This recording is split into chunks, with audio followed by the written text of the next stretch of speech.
একটা দিনও টাইম মতো আসলে কঙ্কনা, অলওয়েজ লেট। এত মাথা গরম কেন করছিস? দেরি হচ্ছে, চলে আসবে। এমন করছিস না তুই। আর তাছাড়া আজকে তোর বিয়ের দিন, এরকম মাথা গরম করিস না। কেন করবো না বল? আমি তো আগেই বলেছিলাম কোনো দরকার নেই এত তাড়াহুড়ো করার। এখন লেটটা কে করছে? পাগল করে দেবে। তুই বস না কোথাও, মাথাটা একটু ঠান্ডা কর। এমনি করলে তো তাড়াতাড়ি চলে আসবে না। আমি মনে হচ্ছে না তুই একাই বিয়ে করেছিস, আর কেউ কোথাও পৃথিবীতে বিয়ে করেনি। বিয়ে করেছে সবাই, কিন্তু আমার মতন পালিয়ে গিয়ে কেউ বিয়ে করেনি। আর তাছাড়া এটা আমার প্রথম বিয়ে, তো টেনশন হবে না। দেখ আমার তো হাসি পাচ্ছে। আসলে এমন এমন কথা বলেছিস না, কি করবো।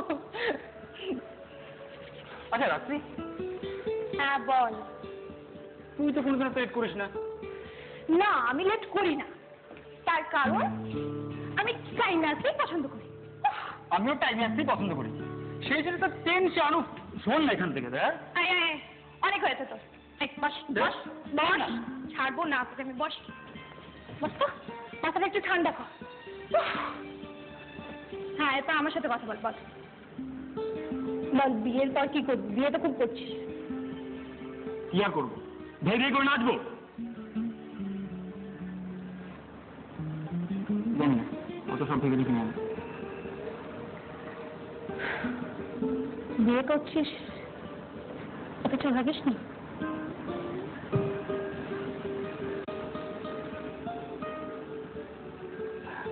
সবকিছু এত তাড়াতাড়ি হয়ে গেল, অত ভাবার সময় পাইনি আমি। তাহলে আজ তাড়াহুড়ো করলি কেন? তুই মনে কিছুই জানিস না। ওর বাড়িতে ওকে এত প্রেশার দিচ্ছিল, তার মধ্যে আমি আরো দুজনেই তো চাইবে যা হয়। আচ্ছা রাত্রি, তোর বয়সটা কত বলতো? তাহলে আমার পাশে দেখি হবে। না মানে এখানে নট মিস্টেকিং, তুই কঙ্কন থেকে ছোট, তাই তো? হ্যাঁ, 4 বছরের।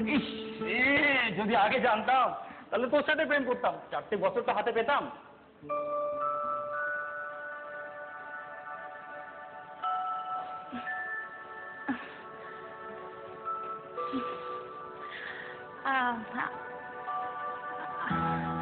আচ্ছা, বিয়েটার বাড়িটা কেমন ভাবে সাজাবি রে? কিছু ভেবেছিস? না রে, কিছু ভাবনি। আচ্ছা আসলে কঙ্কনের সাথে আমার টেস্ট একদম ম্যাচ করে না, জানিস? তবে একটা স্বপ্ন আছে। কি স্বপ্ন বল?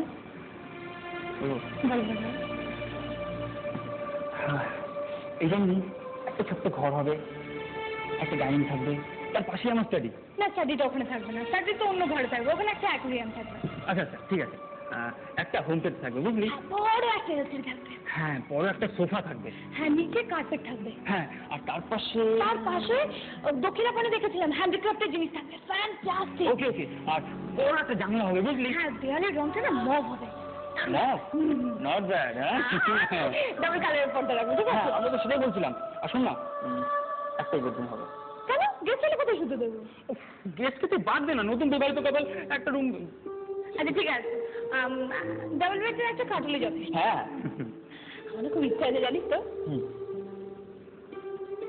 কি বলতো? কি? খরগোশ পুষবে। খরগোশ? আচ্ছা কিন্তু একটা কথা বলি, বুঝলি? আমার ছেলে টিচার ছিল, বুঝলি? মাথার টাক, এখানটা একটুখানি চুল, বেশ খরগোশ মতন সাদা মাটা ছোটখাটো। ওর নাম ছিল হরিপদ। ঠিক বুঝলি তো? এবার তুই যে খরগোশ বুঝিস, তাহলে তোর ঘরে আমি হরিপদ রাখবো। হরিপদ হরিপদ আমারে দেখ, হরিপদ নাম শোনা চোখে দেখ, জল ছেলে।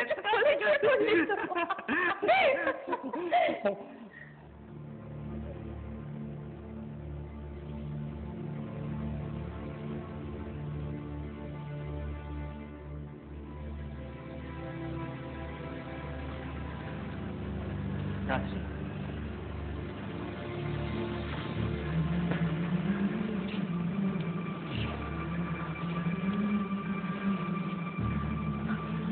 আমরা যে ডিসিশনগুলো নিই সেগুলো কি সবসময় ঠিক হয়?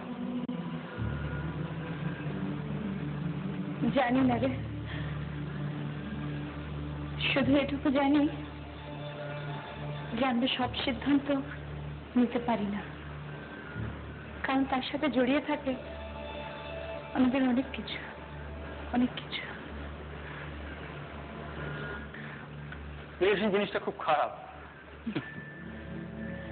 জানিস, মানুষ খুব কম পায় সেখান থেকে, দিতেই হয় বেশি। আবার অনেক সময় আমরা পেয়েও সেটা গ্রহণ করতে পারি না।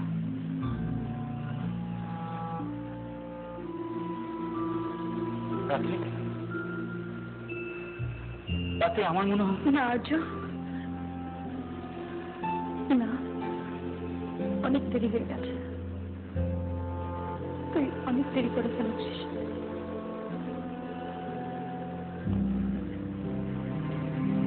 অনেক দেরি হয়ে গেছে।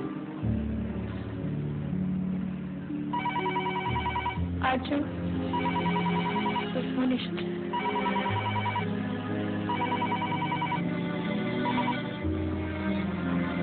হ্যালো, হ্যাঁ, কোথায় তুমি? রাত্রি আছে, ঠিক আছে,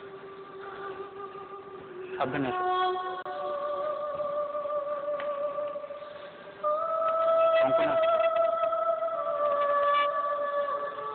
ওর বাড়ি থেকে বেরোবার সময় কিছু প্রবলেম হয়েছিল, তাই লেট হচ্ছে।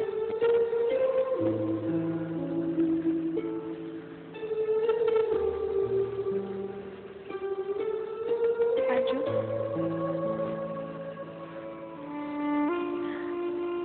কি ফেলে এলি সেটা মনে না রেখে কি পেলি সেটা নিয়ে ভুলে থাক, সেটা নিয়ে ভুলে থাক।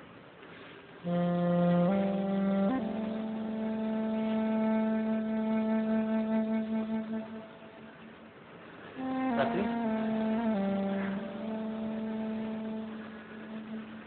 খরগোশ আমি পুষবো, তার নামটা হরিপদেই রাখবো, ছোটখাটো।